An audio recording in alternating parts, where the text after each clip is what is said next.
අයිබෝන් හැමෝටම ඔය තාමත් iPhone 6 එකක් එහෙම නැත්නම් iPhone 7 එකක් පාවිච්චි කරන කෙනෙක්ද? ගොඩක් වෙලාවට මේ ෆෝන් වලට security වගේ updates ආවම කෙලින්ම ෆෝන් එකෙන්ම update කරන්න ගියාම විවිධ errors එනවා.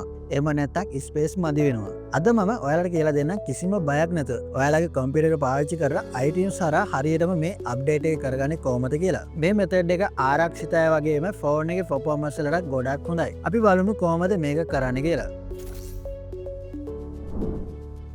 අප්ඩේටය පටන් ගන්න කලින් අපිට අවශ්‍යන දේවල් කීපයක් තියෙනවා. පළවෙනි එක තමයි කම්පියුටර් එකක්, Windows PC එකක් හෝ Mac එකක්. දෙවෙනි එක තමයි iTunes software එක.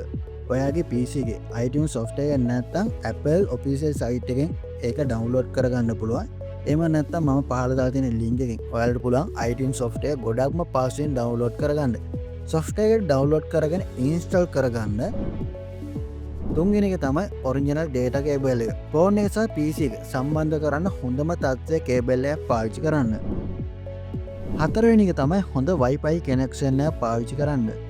දැන් ඔයාගේ iPhone එක USB cable එකක් කරා PC එකට සම්බන්ධ කරන්න. සම්බන්ධ කරපු ගමන් ඔයාගේ iPhone එකේ trust is the computer කියලා message එකක් එවි. එතනදී trust කියන එක click කරලා ඔයාගේ passcode එක ගහන්න. දැන් PC එකෙන් iTunes software එක open කරන්න.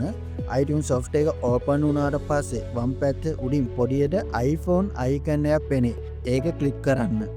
අපි update එක කරන්න කලින් අනිවාර්යයෙන්ම ෆෝන් එකේ තියෙන data ටික backup කරගන්න ඕනි. මොකක් හරි වැරදීමක් වුණොත් ඔයාගේ photos contacts නැති වෙන්න පුළුවන්. iTunes වල තියෙන summary tab එකට යන්න. එතන තියෙන backup now කියන බටන් එක click කරන්න. මෙතනදී TS computer කියන option එක තෝරන්න අමතක කරන්න එපා.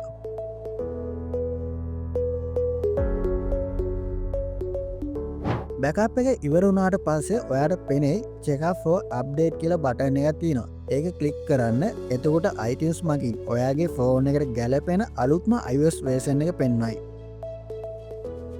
දැන් download and update කියන එක ක්ලික් කරන්න. එතකොට එන terms and conditions වලට add දෙන්න. දැන් iTunes මගින් update file එක download කරන්න පටන් ගනි. මේක GB කීපයක් වෙන්න පුළුවන්. ඒ නිසා ඉවසීමෙන් ඉන්න. අප්ඩේට් එක සිද්ධ වෙන අතරතුර කිසිම වෙලාවක data cable එක ගලවන්න යන්න එපා. එහෙම වුණොත් ෆෝන් එක dead වෙන්න උනත් පුළුවන්.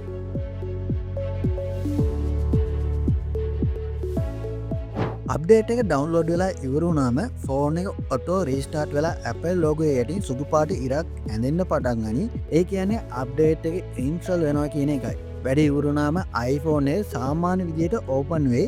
ඔයාලට පුළුවන් settings general software update ගිහින් අලුත් version එක හරියට වැටිලාද කියලා බලන්න. ඔන්න ඔය විදිහට තමයි ඉතාමත් ලේසියෙන් පරණ iPhone එකක් update කරගන්නේ. මම හිතනවා අද වීඩියෝ ඔයාලට ප්‍රයෝජනයක් වෙන්න ඇති කියලා. මොකක් හරි ප්‍රශ්නයක් තියෙනවා නම් පාලින් කමෙන්ට් කරන්න. මේ වගේ තාක්ෂණ තොරතුරු දැනගන්න රුවන් ටෙක් YouTube channel එක subscribe කරන්න අමතක කරන්න එපා. අදට ගිහින් එන්න හැමෝටම සුබ දවසක්.